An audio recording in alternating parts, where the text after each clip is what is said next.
Minsan, tayo binibigyan na malaking pagsubok ng Diyos na hindi natin kaya. Bakit? Para mapaalaala sa atin na Siya lang ang may kaya ng ating problema.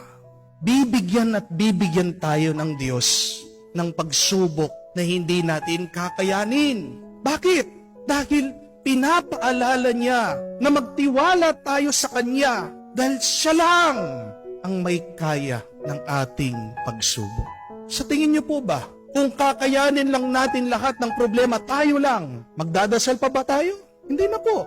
Sa tingin niyo po ba, kung kakayanin natin lahat ng problema natin, meron pa bang magbabalik at magsisimba? Wala na.